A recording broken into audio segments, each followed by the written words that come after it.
بسم اللہ الرحمن الرحیم۔ السلام علیکم خواتین و حضرات، میرا نام ہے خورشید خان۔ دوستو، ایک چھوٹے سے گاؤں میں ایک کسان تھا۔ وہ بہت غریب تھا۔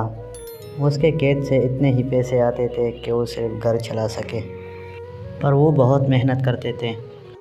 جب کھیتوں سے کوئی امید نہ رہے تو وہ سبزی کی ریڑھی بھی لگا لیتا تھا اور کوشش کرتے تھے کہ وہ اپنے گھر کے لیے، اپنی فیملی کے لیے 2 ٹائم کا کھانا لے آ سکے۔ اتنی غریبی کے ساتھ جی رہے تھے۔ اس کی بیوی، اس کی ماں اور اس کے 4 بچے بھی تھے۔ ایک کمرے والے گھر میں یہ فیملی رہ رہی تھی۔ غریبی سے لڑ کے یہ زندگی گزار رہے تھے۔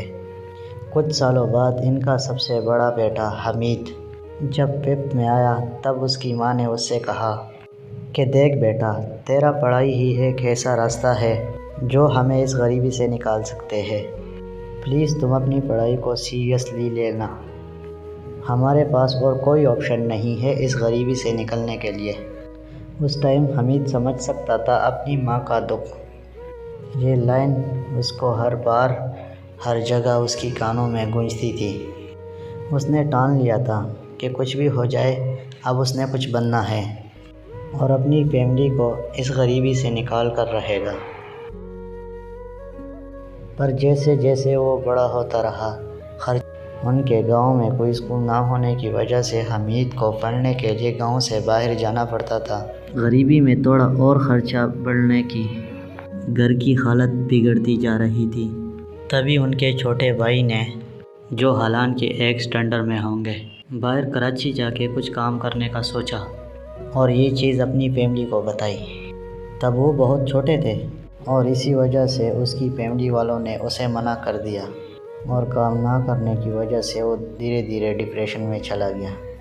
تب اس کا علاج بھی چالو ہو گیا، پر وہ اس مصیبت سے باہر نہیں آ سکا اور کچھ ٹائم بعد اس نے اس غریبی سے چھٹکارا پانے کے لیے سوسائڈ کر لیا۔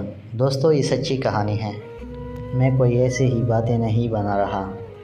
اور حمید سے یہ سب دیکھا نہیں جا رہا تھا۔ اسے پتہ تھا کہ یہ سب صرف غریبی کے کارن ہوتا تھا۔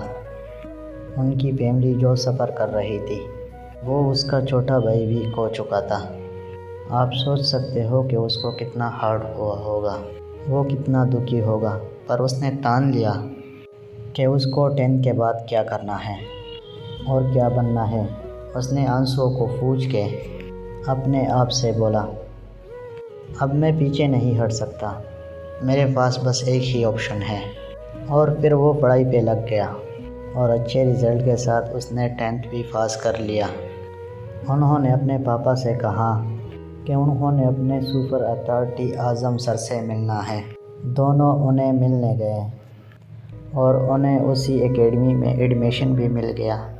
اعظم سر نے نوٹس کیا کہ وہ دیر تک رات کو پڑھتا تھا اور بہت محنت کرتا تھا۔ اعظم سر اسے کہتے تھے تھوڑا آرام بھی کر لے، کہ جب میں آرام کرنے کا سوچتا ہوں تو تب مجھے میرا بھائی یاد آتا ہے اور مجھے میری ماں اور پاپا کی غریبی یاد آتی ہے، اور وہی غریبی اور وہی میری بھائی کی یادیں مجھے سونے نہیں دیتی، مجھے آرام کرنے نہیں دیتی۔ اور دھیرے دھیرے میں سے اس کے آنکھوں میں آنسو آ گئے۔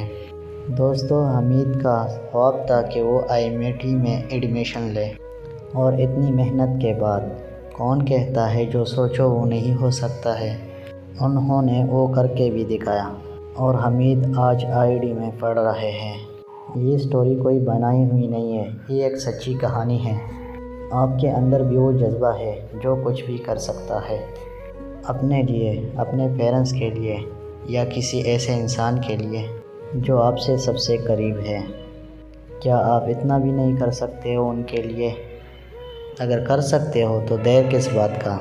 تو اگر آپ میرے چینل پہ نیو ہیں تو میرا چینل سبسکرائب کریں اور بیل آئیکن کی بٹن ساتھ میں دبائیں تاکہ میری نئی آنے والی ویڈیو کی نوٹیفیکیشن سب سے پہلے آپ کو ملے۔ شکریہ۔